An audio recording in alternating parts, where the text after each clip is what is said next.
items. First item that Colleen has is the minutes for July 20th. I did send in some changes. Herb, I saw a comment that you read them and you had a change. Very minor, Pardon? very minor. Okay. Are we set to approve those? I am. And I Yes, am. thank you. Okay, Colleen, that's approved. Okay, For things that are sign offs, I have Colleen's timesheet for 70 hours, the normal 70. Are we okay with that? Yes, Yeah. for whatever reason, it's not opening. There it is on my computer. Yes, Okay, I'm all set. Lee, you're all set? Yes, thank you. So Colleen, that's approved. The okay, next- The next one I have is the cash turnover is only $70. It's $50 for permits and $20 for Board of Health licenses. Herb, Lee, are you okay with that? yeah. Yes, Why thank you. so low this time? It is low. That's very, very low. I've never seen it that low in No. my. Is it, Colleen, just as a point, is there any particular reason that is, or just the way it felt? yeah, just the way it fell, because we had no septic systems, so that money didn't come in, no perk test or anything. It was 2 burial permits, they're only $10, and then, Okay, yeah, a plumbing permit, I think, or what, yeah, yeah. Okay, just the way it fell. so then if we're all okay, then that's approved. Next one Okay. I've got is a bill. Another postage bill for you, Colleen, $3.54. Yep, And the only thing that okay, I was just saying at the bottom, it looked like it said $4.15, but I guess up further. yeah, it it had says- some postage on it already, so. Oh, okay. That's why I only had to put Okay. in so much. Usually I'll send those over. Kathy Leonard will put the postage on, but she was away on vacation, so I just, went to the post Okay. office. Lee and Herb, are you okay with that? Yes, Yes, Me too, Colleen, so that's approved. Next one Okay. is Stericycle for $10. That I couldn't see, I didn't spend a lot of time on it, but it's a funny bill. Do you know why we had the 500 something Yeah, dollar? it's a fuel charge that they Oh. charge when they come, so that's why it's $10. It's just a fuel charge.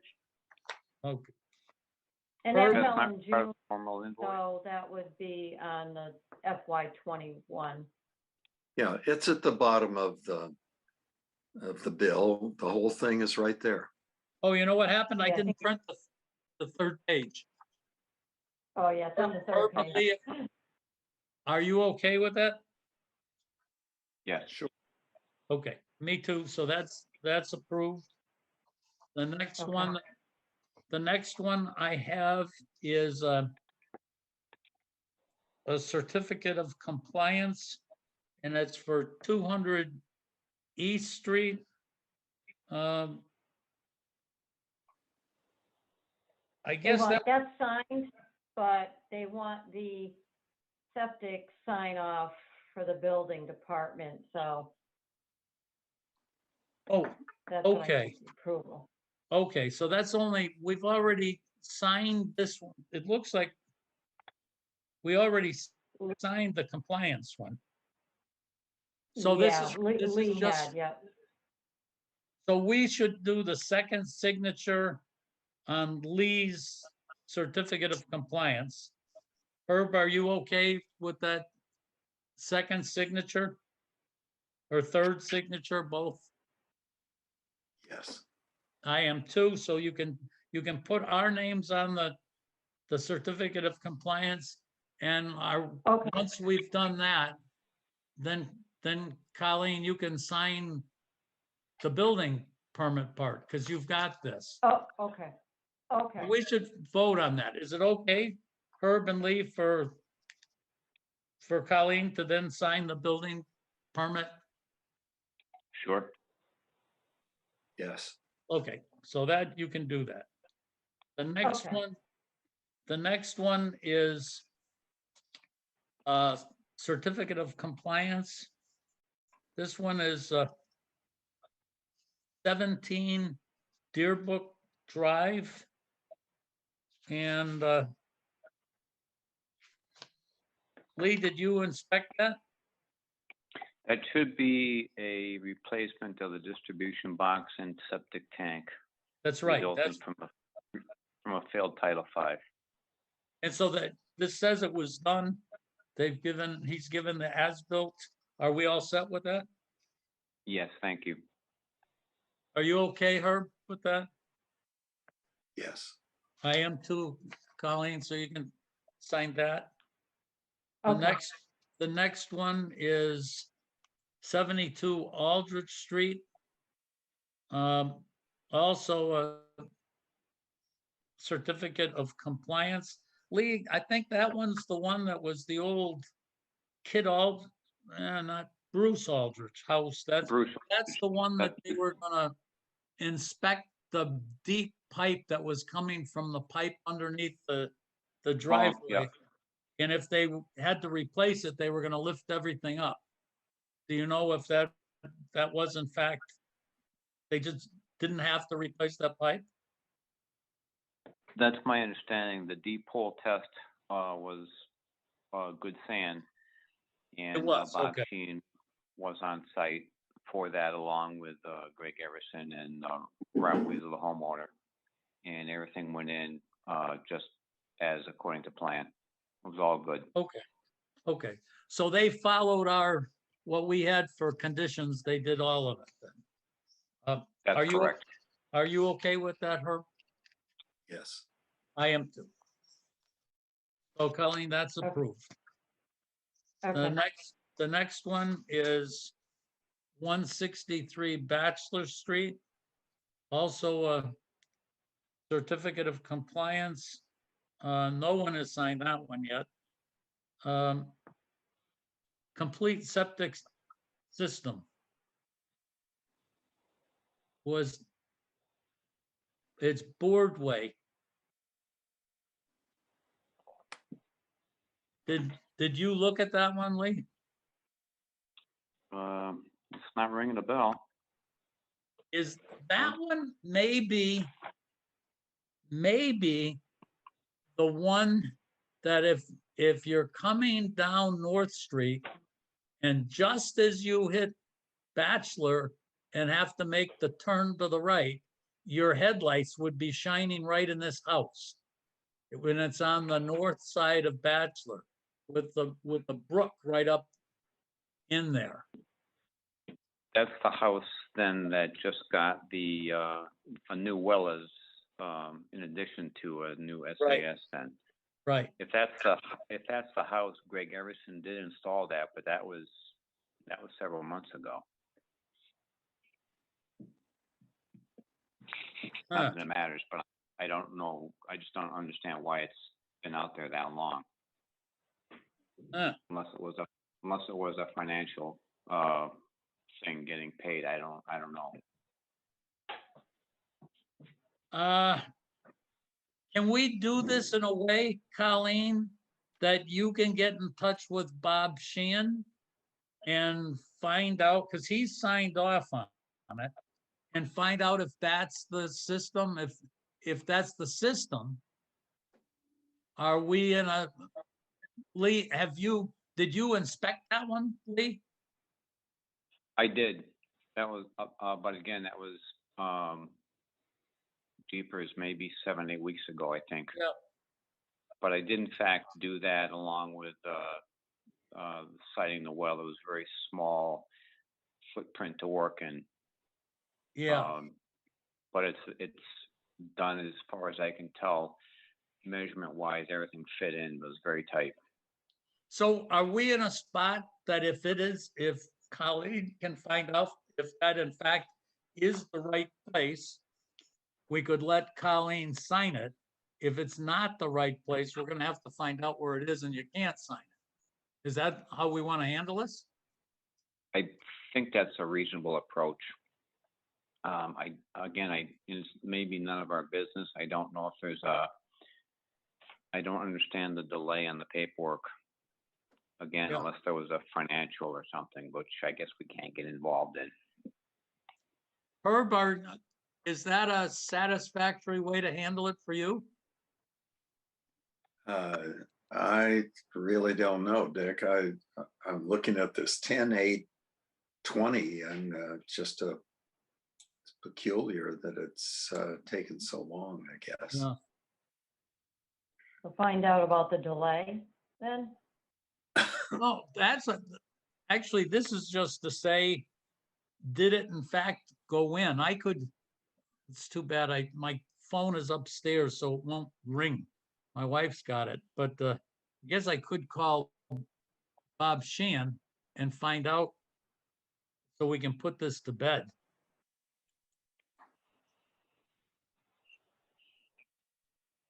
Well, you can do it offline here too, can't you? We could say if that's in fact the case, we would approve it. Yeah, that's what I think we could do. That makes sense to me. And Lee said it was okay with them, so we'll handle it that way. If it is the house that, you know what happens, Colleen, you don't know what house this is. So what I'll No, do, I'll tomorrow call Bob Sheehan up and I'll call you to tell you if it's the right house. okay. Okay. So I'll do that. Okay. Now we are almost at the 7:15. I see a person that we don't usually see. Maybe that is Crystal Dufresne. It's not. It's Jen Natchez. Crystal could not make it. She'll be late, but I'm the Saturdays committee. So this is to talk about the Fall Festival for October 19th. And we asked you to come in and just to talk about it a bit. Yep. So it's actually October 9th, from 11 to 10 with a rain date of October 16th. What we're planning to do is not like a regular charter days. It's we want to do like kind of like a fall food truck festival, where we invite 6 to 10 food trucks depending on the availability. We chose that date because it's after the Big E, so there'll be more availability for the food trucks to attend. We wanted to also invite the Granby Athletics Association to do a kickball tournament, as well as have live bands, a bonfire, a movie in the park for the kids at night, and the Historical Society to have old-fashioned games that they've wanted to do for Charter Days for the past few years, but obviously it was canceled for the past 2 years. We were also looking to have the Legion to provide the beer tent. And we were just looking for what kind of different obstacles we would have to go through after COVID that we didn't have to go through before, since the last Charter Days was held in 2019. Herb and Lee, All sounds pretty straightforward. and I guess the only caution that I have is we're knowing that our evil disease is coming back, and who knows what kind of restrictions we can end up facing, because it's definitely in the town. And I think I just read tonight or heard tonight that there are only 2 counties, I think Hampshire and Franklin are the only 2 counties in the state right now that aren't in the high risk categories. So Yeah, but that's going to change. Oh, it's gonna change. I have no doubt it's gonna change. It Yeah. is, but I think that also with a lot of places mandating the vaccine, in the next coming months, that I think a lot more people are going to become vaccinated, which I know, and I'm sure you know, that the Delta variant doesn't protect you from, or the vaccine doesn't protect you from the Delta variant.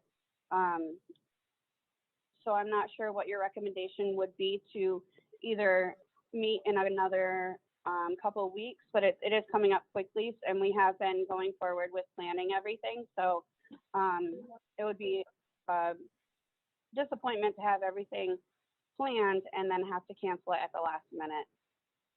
I think your comment about the Delta variant and the vaccine is not correct. The vaccine, in fact, protects enormously against the Delta variant. Those who are vaccinated have a very small chance of getting seriously ill. It doesn't necessarily protect people from getting infected with the Delta variant and passing the virus on to other people. But the vaccination affords tremendous protection against serious illness due to the Delta variant. Just to reinforce what Herb has just said, our problem is not the breakthrough infections, the one that people get after they've been vaccinated. Our problem is people who don't get vaccinated and get big disease. And unfortunately, in our town, if you're younger than 65 years old, have only about 50% of the people have been vaccinated. The other problem with not getting vaccinated is the reservoir that's provided for the Delta variant to further mutate into whatever is going to be next, the Epsilon variant, or whatever you want to call it down the line, that may be even worse. So we need to get people vaccinated to decrease the reservoir for infections. So in answer to your question, I don't think you have to come back. There are that if something's going to happen, it's probably going to be at the state level that makes a change. And there are no restrictions that the Board of Health has on that right now. And you don't need to come back. But Okay. I would like to ask, Okay. was our comments about your comment, does that in any way influence you? Does that in any way give you new information? Yes, it does. And I actually work for Bay State Health. So I do know the numbers that have been coming through. I've been vaccinated myself since January. And I mean, you can tell people to get vaccinated all you want, and it's up to them ultimately. So I'm just glad that you're going to allow us to do our community event, because I think it's important to get everybody together, because it's been a couple years since we did anything that was for the community. So thank you very much. I just want to a ask quick about question the, for you And we guys. had three people talking. Let's Oh, Lee, sorry. Lee, you go first. go ahead, Lee. All right, just my question, if we are back into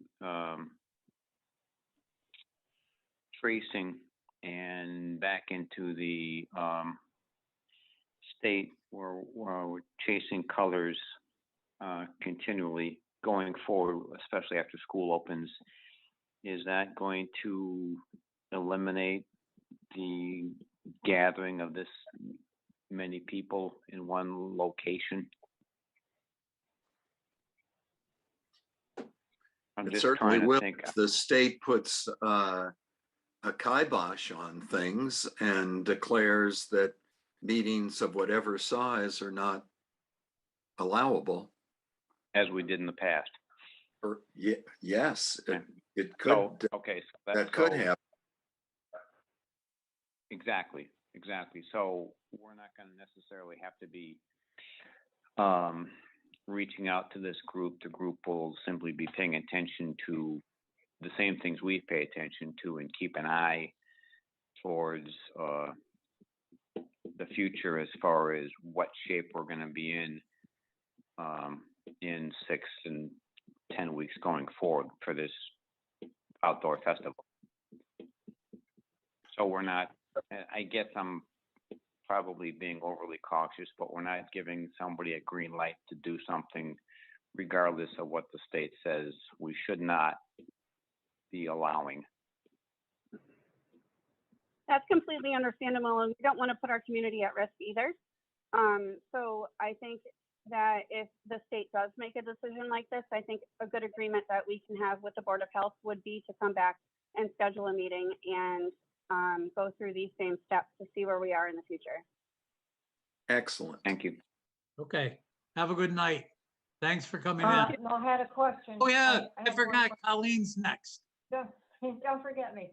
So I see they want to have some food trucks, and I know with the temporary food permits, you wanted 4 weeks, to review, but this would be like a mobile food permit for the food trucks, I imagine.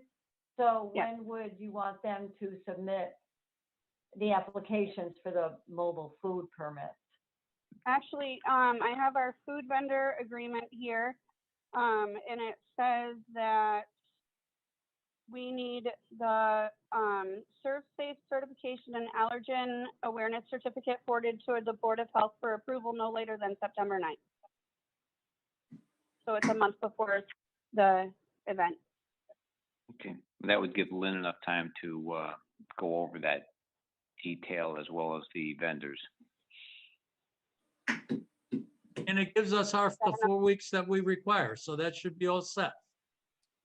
Okay, so the vendors should submit a mobile food permit at that time. Yeah, that's where we're Okay. basing on our requirements. My suggestion is that you guys take control of the mobile trucks and the applications, that it puts you in control of the situation as compared with just telling the vendors, oh, submit this, and you just hope that they do it, or it gets Colleen in the middle of stuff. So if you take that responsibility, it puts you that you're in the driver's seat of having control of it, and you know what's going on. Okay, excellent. Also, we were looking at having nonprofits sell food, which I know that it would be the same situation as the food trucks. They would need to have Serve Safe and all of their information to you at that same time. Is that correct?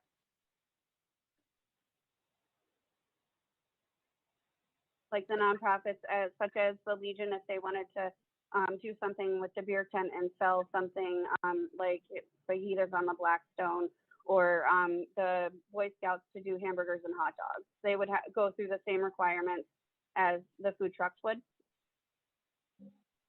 I think you have to do that from the safety standpoint. It's gotta get on a list, get inspected, and Okay. okay, Okay, well, thank you so much for your time. okay, good night. You too, thanks. The next that I have on my list are Title V inspection reports. I'll do all three and see if we can do them as a group. 119 Morgan Street was a pass, 20 Carver Street. Morgan was Nick Toretti. Carver was Neil Jackson, a pass. 83 South Street, Neil Jackson as a pass. Lee, are we in a spot that we can receive all of those? Yes, thank you. Herb, are you okay with that? Let's receive them. Okay, me too, so they're received. Okay. The next ones that I have,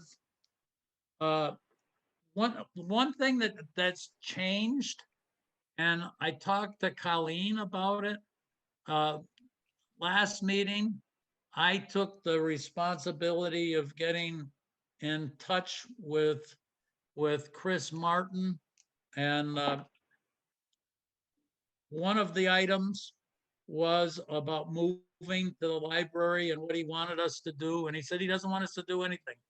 That the selectmen are going to have a meeting, as Colleen wrote down, in the near future with all the people affected, and they want to talk about it then. The second is that and it was about our Friday hours.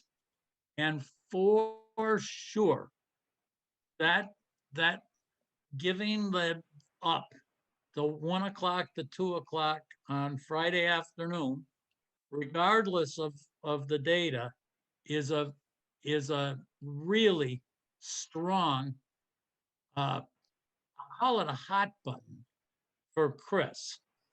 And I talked about win, lose, and lose, lose, and how things, if you don't keep them at win-win, they always degrade to lose-lose. And Chris was very clear. He said, Colleen works for you guys. You can do what you want. And he did actually say, you know, if we're in a spot that, for instance, Colleen used that time to go away with her husband to their camp on Friday afternoons, and this caused her a horrendous traffic jam problem. He says, you absolutely have to deal with that. But if it's that Colleen is just saying, well, the other people in this office leave, he said, you know, Colleen's not like the other people. He says, we got special things for Colleen that are actually very beneficial for Colleen. And he said such things as the ability to get raises that are different than the town raises every year. And anyways, Colleen and I talked about what we gain and what we lose. And Colleen's feeling was that she would rather work the 2 hours, I mean, until 2 o'clock, I mean, and it's not like she's losing an hour of time off, because she was going to have to make it up anyway, the extra hour someplace else. So Colleen decided that she would like to maintain the 2 o'clock. And Colleen, is that essentially what the agreement was? Yes. Yep. It was. So if it's okay with Herb and Lee, I guess I'm a little confused. And I don't know the real inner workings of Chris Martin, which is fine. But I think Colleen has a very high skill set for what she's doing. We're all benefiting from it. We're not getting anything back for those couple hours of a month based upon the data. And I thought that, and I'm not, you know, whatever we do is fine, but I thought that was the agreement we made with Chris Martin. Maybe that was my interpretation some months ago, that we would try it out to see how much we really got done, and there wasn't anything to show for it. 3-4 phone calls. I don't get the digging in of the heels at this point in time. I can tell you what Chris told me. What Chris told me is that it's a difference in locations. That if you look at their location has people there till, I'll say, I don't know at the exact time. It's much later. Let's say 3 o'clock or 4 o'clock on Friday. Okay. And, But and he says he does get grief trying to run the whole operation with the two sites behaving differently. And he said, you know, when and I don't, it wasn't important to me, so I don't remember it very well. He said, you know, when I went along, in fact, I suggested, not went along. He said, when I suggested that this position not be a half-time position with half council on aging and half board of health, he said, I thought that I made it clear that this was going to end up with Friday afternoon coverage.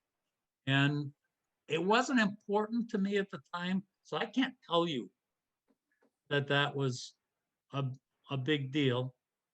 But I can just tell you, I've been talking with Chris enough to, to say, to understand it is a big thing for him.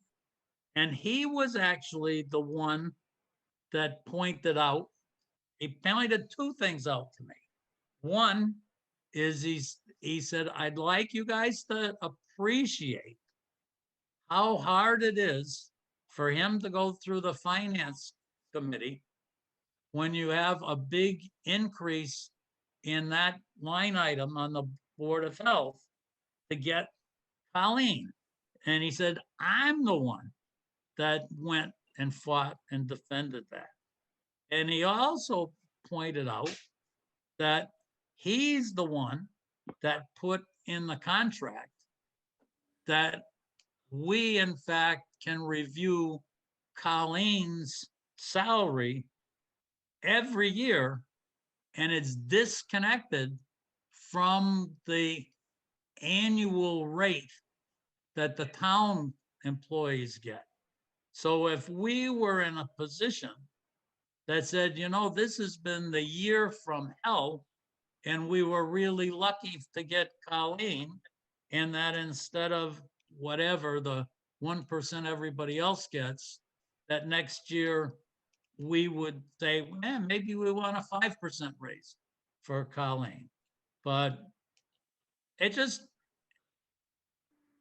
as I said, when he absolutely said, if you guys want to do this, you can do it.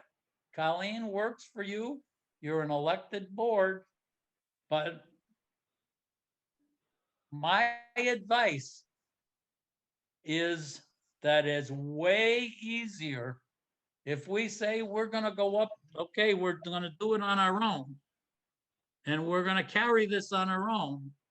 I know there'll be times when it gets put back to say, you know, you guys are big boys. You want to do it on your own? Do it on your own. You guys carry it. And I just, as I said, after talking to Colleen about it, this is again, this is we're 3 members that are going to vote on this. And my recommendation is if Colleen is okay with this, this is a battle that winning is going to have limited gains and large potential losses. And my recommendation is don't, as long as Colleen is saying, I'm okay with this, that we shouldn't fight this battle. I understand the conversation. I understand the influence from afar. I don't have any appetite for it, but I get it. Whether or not and it doesn't matter whether or not other people working for the town don't like it. They may not have the skill set, and that's maybe the wrong term to do the job as well as it's being done. But you know, if Colleen is okay with it, and the door is locked at 1 o'clock for the sake of security, I don't like the fact that there's one person in that office alone, and that one person is a woman. That's all good. Herb, I'm not hearing from you. That's because I have my hand over my mouth. Because I think a lot of the discussion that you, Chairman Bombardier, had to have is, in my estimation, ridiculous. I think the operative issue here is absolutely simple, just as stated by Lee. If it's okay with Colleen, then do it. But to have anything related to this other person, to me, smacks of, I don't even want to say. So that's why you didn't hear from me, because I had a rag stuffed in my mouth.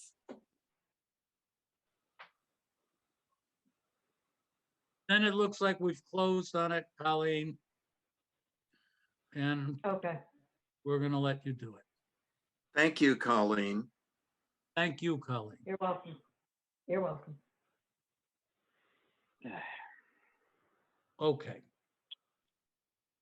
Tobacco law, we said we were gonna come back to this after Colleen sent out the letter. Her last meeting about sending people saying they needed to have their forms from their supplier, and you suggested last meeting that the law is the law, that the people should understand the law when they've got this permit, and we shouldn't be sending extra stuff out.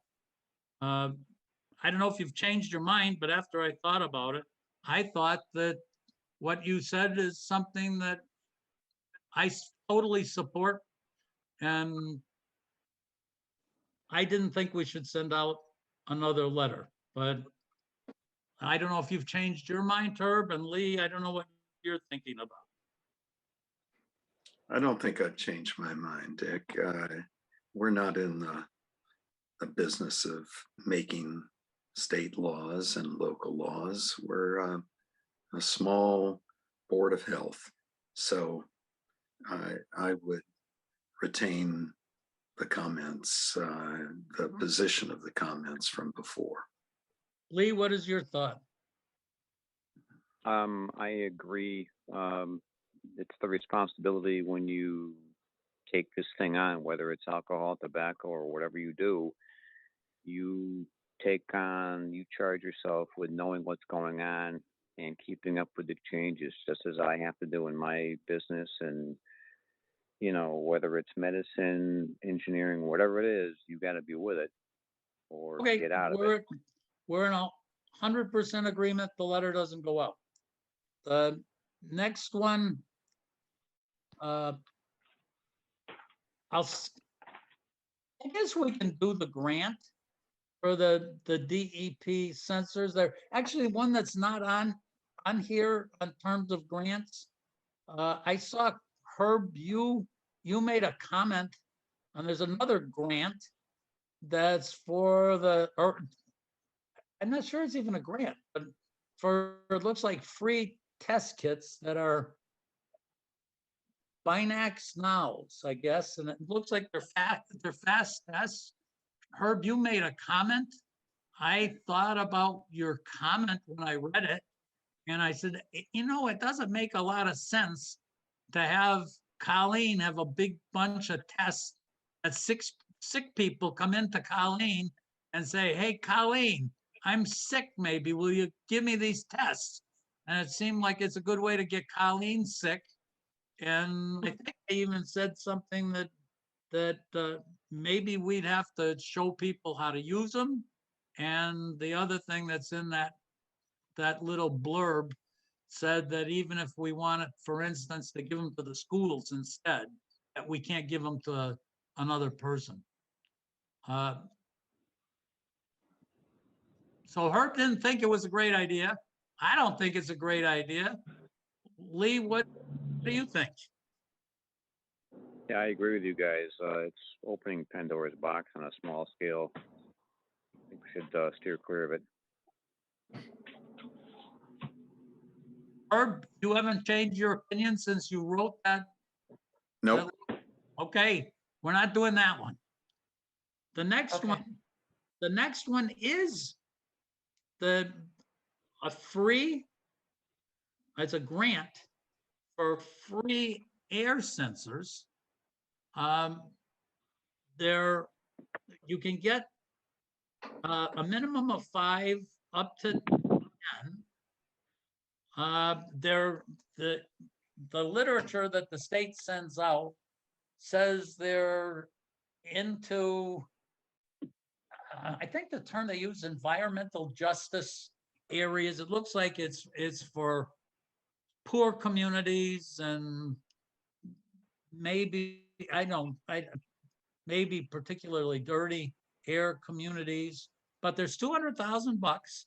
You just have to apply for, I don't know if Lee, you read the installation that we have. They look like they're about the size of an orange, and they have a 5-volt, looks like an indoor transformer with a little wire, and they have to be mounted 7 to 30 feet above the ground.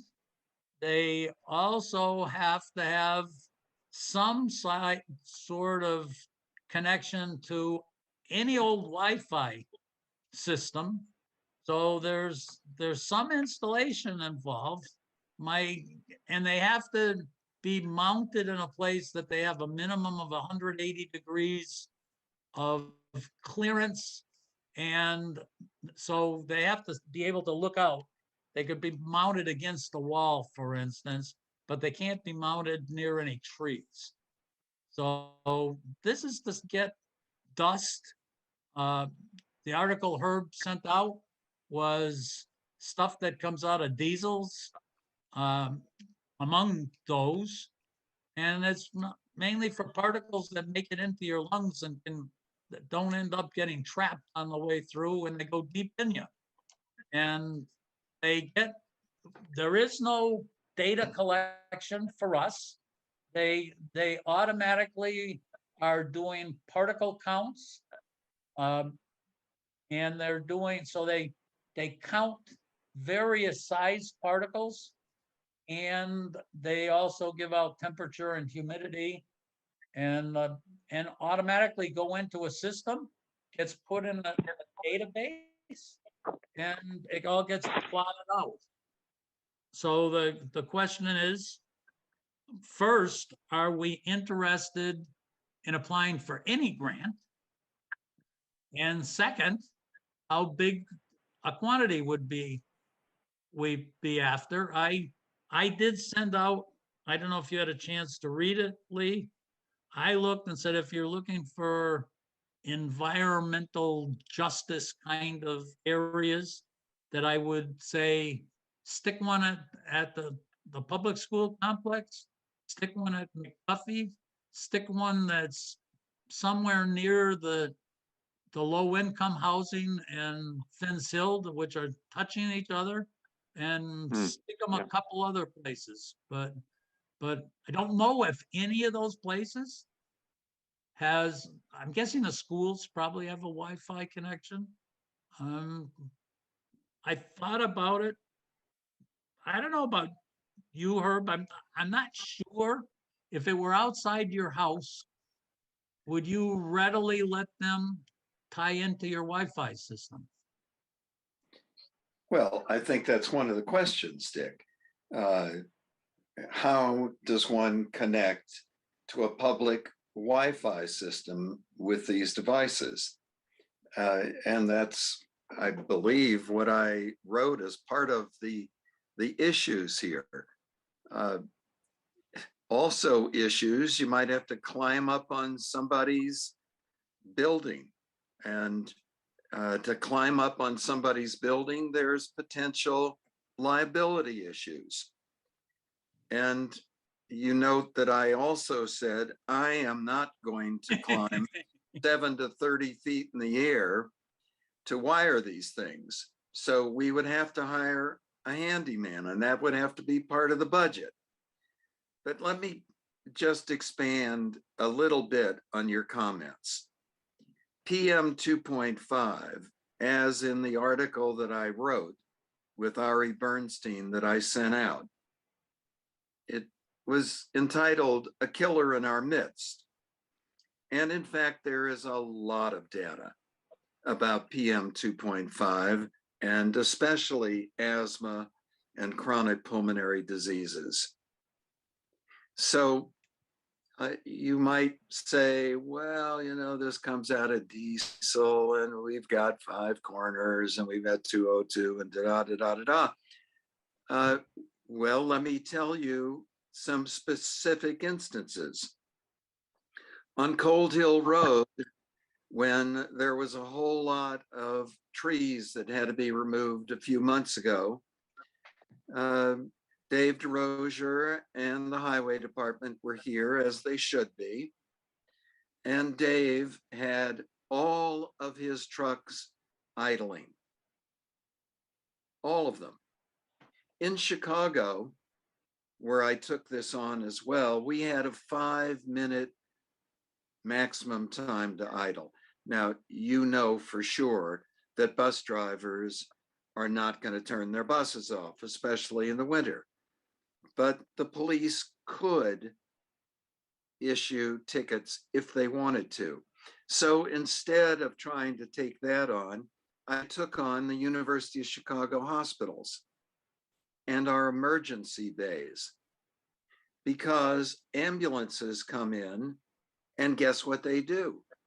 They sit there and idle for all the time that the people are transporting their patients into the hospital.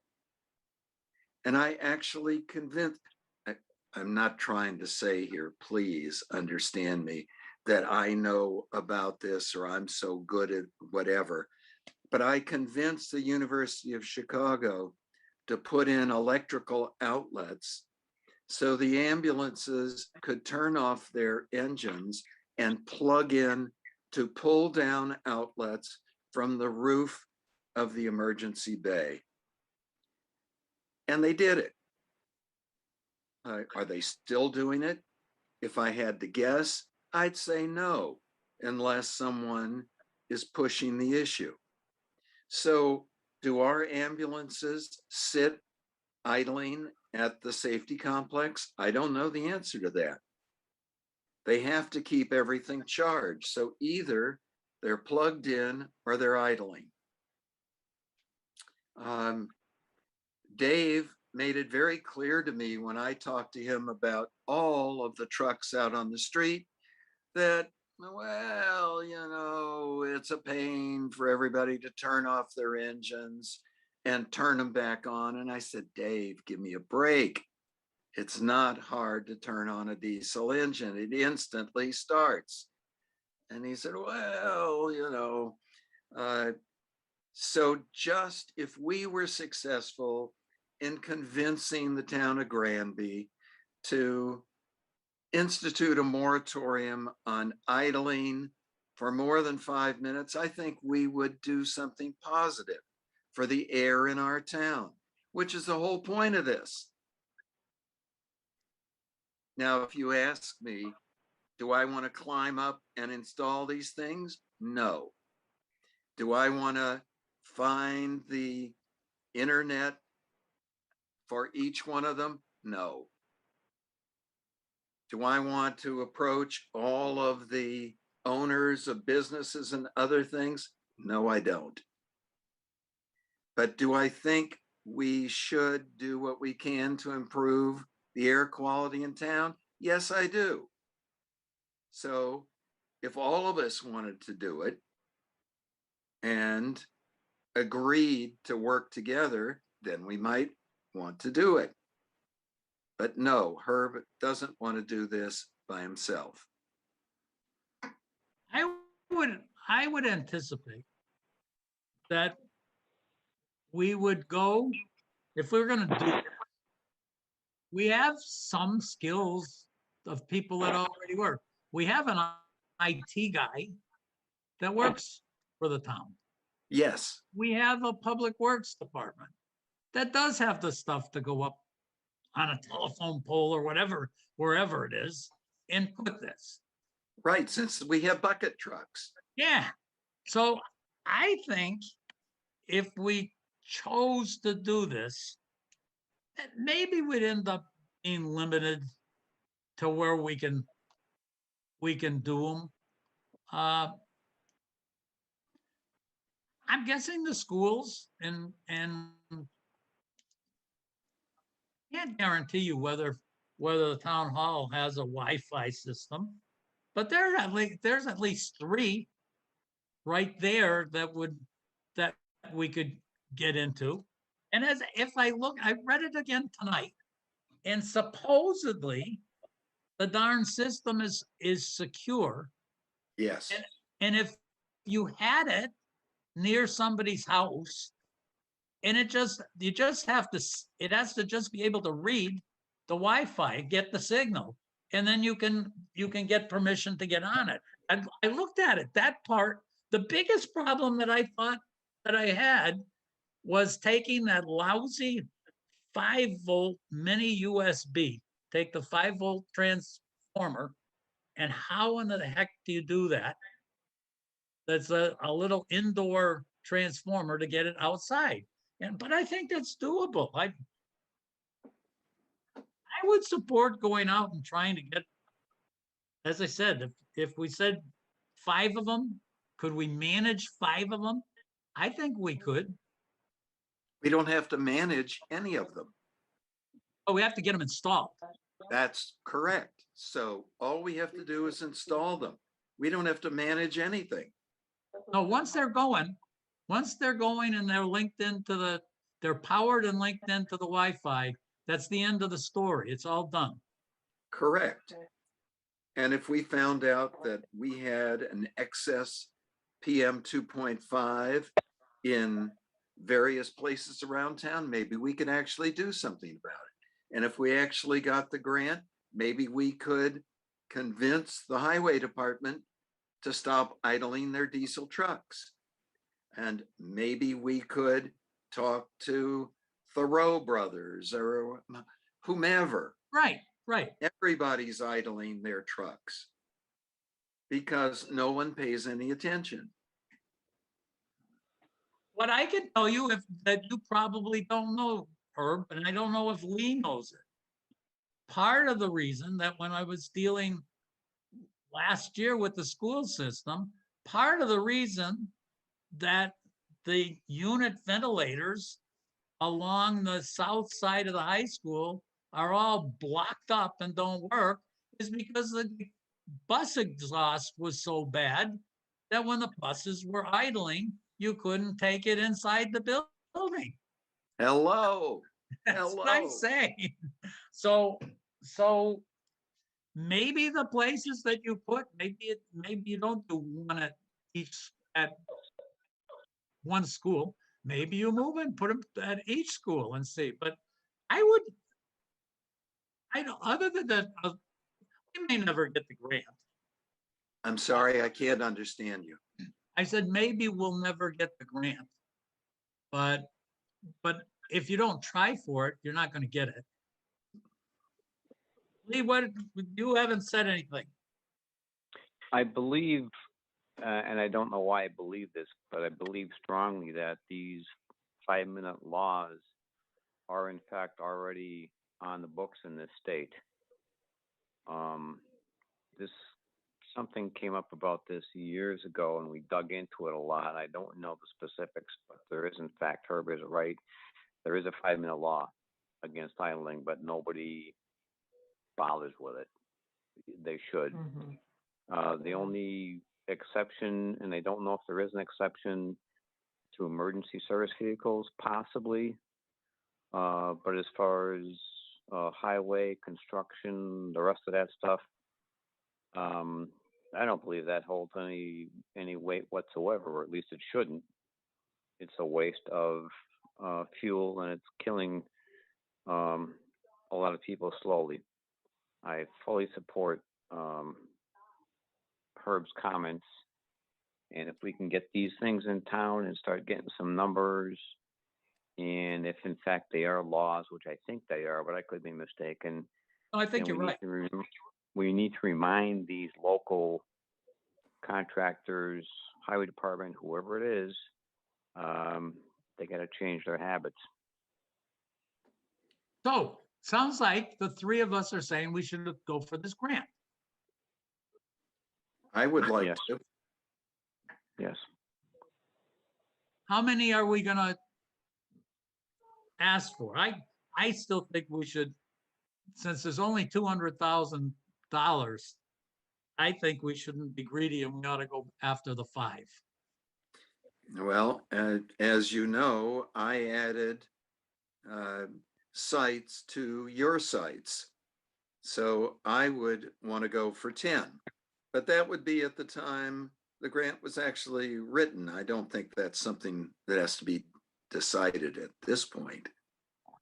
I thought when I read the grant application, it says you have to choose a number and between 5 and 10.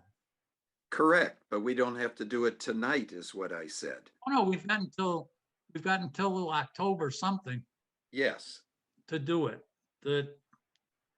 What we could do you want me to at least, oh, we just kind of whacked me, but do you think if our plan is to involve the rest of the town in putting these in, do you think I should be going and sharing this with Chris Martin and saying, are you willing to kick in some of our IT guys' time and some of our public works people to help us get this installed if we get them?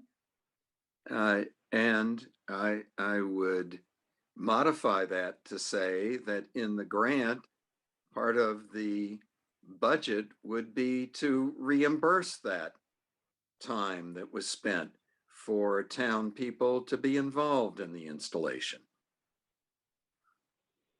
And I didn't, was that in there? Was there money for that? I don't recall that, Herb. I don't know what the budget details are, but $200,000 is a lot of money. But it's not for each town. That's the total for the whole program. Even for the whole program, if you said, here's the devices and you get $2,000 to work with. We can buy a lot of handyman time, a lot of Dave DeRozier's time, a lot of IT time to go around and get these things installed. So maybe the next thing before the next meeting, Colleen, maybe is to carry this for the next meeting. We ought to look at the grant, see what's in there, so we can discuss it. So this isn't a, maybe there's $2,000, maybe there's not. But Okay. it has to be the same problem everybody's gonna have with it. Correct. So the important thing is we made up our mind, we're gonna go after this. And now let's take the next step. Herb and Lee, if you can look at it, or I'll look at it. We need to look at it before the next meeting so we know what we're facing. Right. Okay. Let me say one more thing about PM 2.5. The whole point is at 2.5 microns, you can get particles all the way down into pulmonary alveolar sacs. And that's the issue with trying to decrease the amount of this particulate matter, which is involved with chronic pulmonary disease. Okay, Well put. next item is we got a letter from Fire Chief, and he was asking if it went out to a fair group of people, but specifically we were on the list, Board of Health, would we support mandatory vaccinations for town employees? Are we in a spot And I did send back that I saw a note from Herb, speaking as Herb, and I sent the note as me, but I did tell the chief that we would discuss it tonight and give him an answer from the board. How do we feel about mandatory vaccinations for town employees? They all should be vaccinated pronto. That's how I feel. That's how I feel too.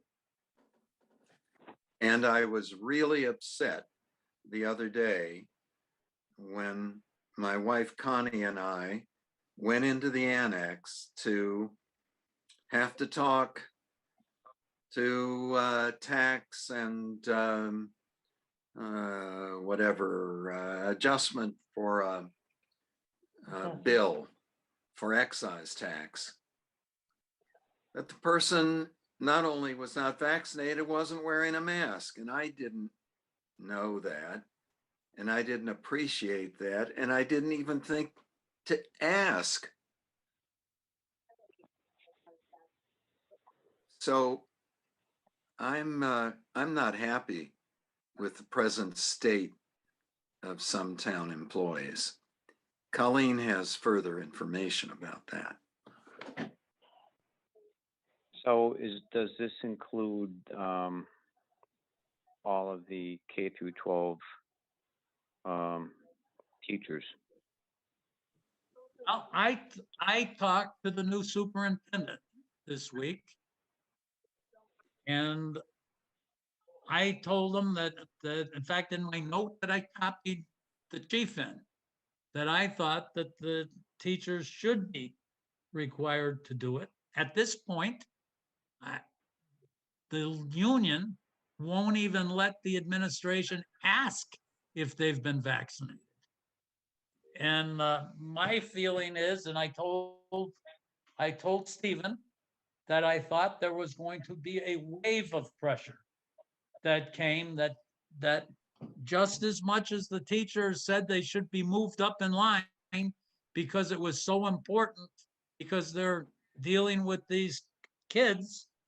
And now the wave is, you asked for it, you should have got it, you got the bump in priority, now you have to get it done. But yes, it did include that. My statement to them was, but are we in a spot that we should write back to the chief saying that we do support mandatory vaccinations for town employees? My answer is yes. Why would we do anything other than that? I agree 100% with you, Herb. Lee, what is your thought? I agree with the support of that goal. The teachers union can end up being a gigantic roadblock in this quest.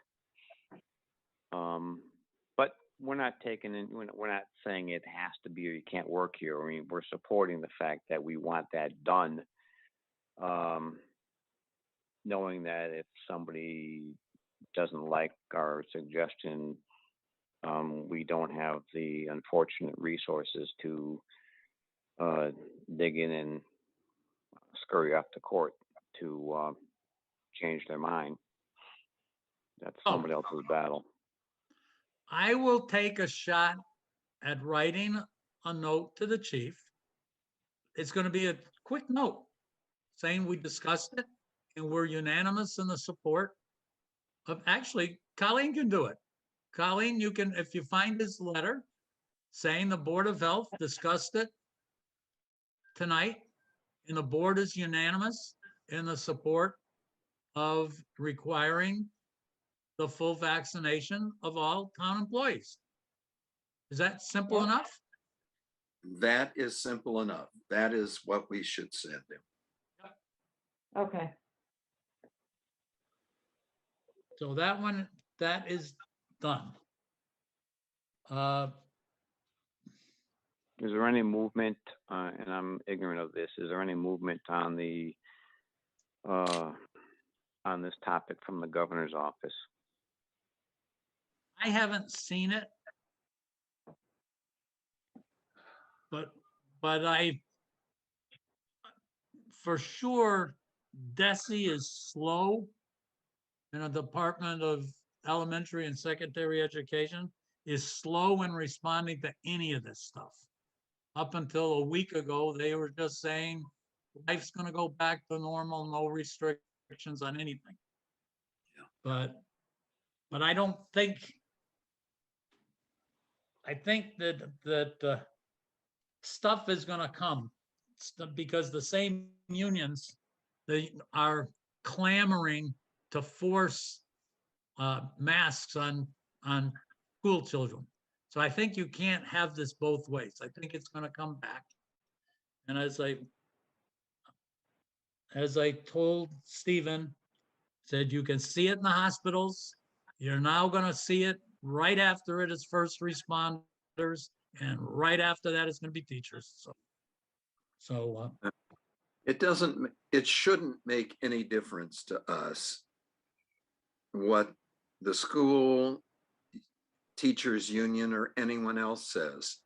This is the Board of Health's opinion as to whether town employees should be vaccinated. We're not taking on the union with this or anyone else. We were asked to give an opinion as the Board of Health. That's what I think you just said well, Dick, and that's what I think we should do. And the chips are going to fall. This is going to be hot and heavy, but we're giving a Board of Health opinion. I agree with you, Herb. That's what that note was meant to say. Yes. Right. Right. So, okay. Next one, COVID vaccination rates. There has been some motion there. I had some assignments and I did do them. I talked to Lisa at Council on Aging. She is very, very knowledgeable and very, very supportive of trying to get the town in a position to get senior citizens vaccinated. She's also very frustrated with trying to work through the state to get vaccinations for seniors. I did actually talk to Chris Martin about that too. And Chris Martin was very supportive of enlisting Lisa and Council on Aging. His general feeling is that we should be trying to make things easy for people to get vaccinations. And he did look at trying to use our EMTs or whatever, but to maybe set things up to go to people's houses, but to do it in an easy way. I did try to focus effort and it didn't work. I look at those numbers of the 150 people that haven't been, of the 65-year-olds and above that haven't been done. And I tried to get the names of the people, of the 1,500 people that have been vaccinated. And Colleen can't get those names. So we're in a spot that Lisa was actually going to start trying to compile a list of seniors who have been vaccinated. But that's a big task. That's a 1,500 person list. So I think using our transportation vans to transport seniors to vaccination sites would be just great if we could identify who they are and convince them to get the vaccination. When the issue comes up using our EMTs to go out and do it, that was a pretty big deal that was organized by Amherst to go around to shut-ins here in town. Doesn't mean we couldn't do it, but it's not just going to happen that the EMTs are going to go out and do this. You have to have the vaccine, you have to have the record keeping, on and on. Yeah, So if we could identify people and if they agreed, I would like to see us use our transportation vans to take them and bring them back. and she was absolutely willing to do that. So Yeah. I'll get back in touch with Lisa and see if there's a way that we could either send a card out to the 1,500 people and see if we could find out whether they've been done or not. But getting that number from 1,500 down to 150, that is our next challenge. There are some people who say that if you approach people and say, have you been vaccinated? All you're going to get is a fight. Rather, it might be better to approach people and say, can I schedule a vaccination for you? So that may be a way around some of the resistance. That seemed like a good idea, Herb. Well, I'm not an idiot. I know. Of course, hopefully none of us are idiots. None of us an idiot.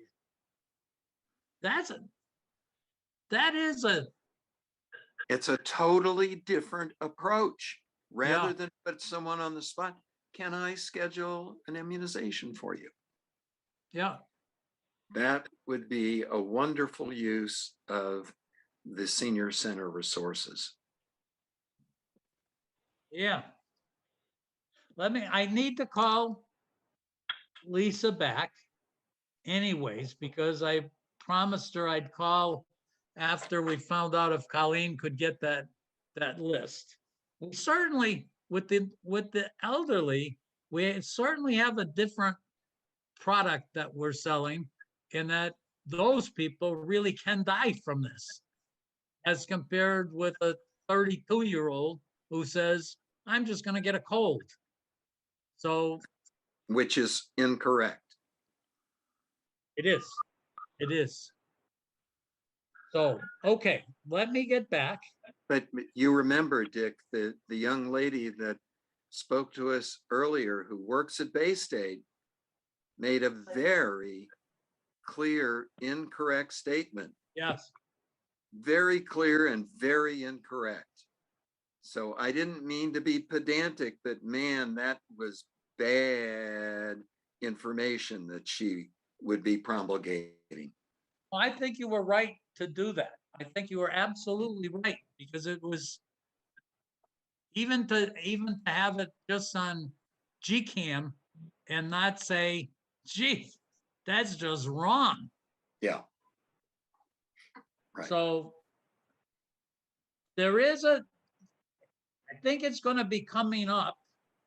And one of the issues that the school is sending out in a letter to try to drum up support from children is, I told Stephen, and then I told Stephen Sullivan and Nancy Jenks that I thought there was a very likely chance that now that the Delta virus is so contagious and children are no longer protected, immune from this, that the Board of Health could in fact be saying all sports, or at least all indoor sports, we're gonna require that you get vaccinated to play it.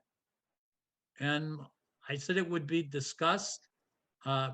Probably not tonight is the time to do it, but But again, that, go ahead. It's already 8:15, so I would rather not discuss it tonight. But you know, Lisa and the Council on Aging might send out a card to every one of our seniors, Dick, saying, can we schedule a Yeah. vaccine appointment for you with a return envelope? Yeah, And I think that would be a great use of town money to do that. in fact, Chris Martin told me that there is actually money available to pay for all this vaccination effort. There's a fund that he's got available. Well, beautiful, beautiful. Then that's what I think the Council on Aging ought to do. Can Yeah. we schedule an appointment for you? Yeah. Yeah, yeah, I think that's a great idea. And Great. I will Wonderful. talk to Lisa tomorrow about it. Terrific. Thank you.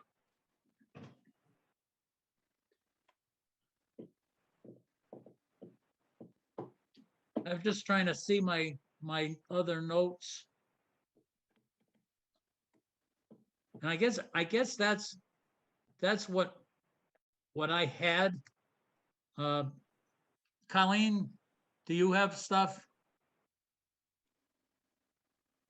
The only thing I was gonna ask about, I sent the email, does the Preservation Society need a food permit if they're just selling basically wrapped cookies, brownies, donuts, and then they've got coffee, hot chocolate, and water?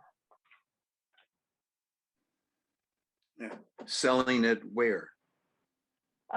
Selling, okay, I sent an email. They're having an event outside of Kellogg Hall, October 11th from 9 to 3.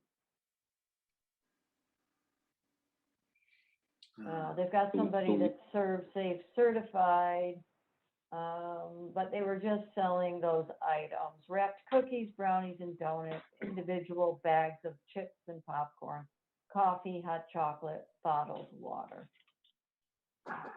Do we need to be concerned about the source of the water? Serving that number of people, if they're just taking the water from the building, which I fully anticipate they are. When the last time that water was tested? I think they're getting it from the safety complex, Lee. Oh. With the boiled water, with the boiled water. Full of E. coli. Perfect. But also that you have to be careful when you say wrapped Yeah. food like that. You have no idea where it comes from. It's not Well, packaged from a kitchen, a certified kitchen. No. Right, it'd be like a bake sale type thing. Yeah.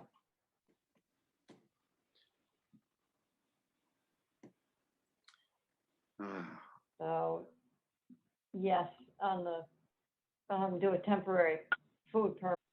Okay. All right. I think that was it. Okay, if that's the case, then we can let everybody go home. Well, we are home. Yes, we are.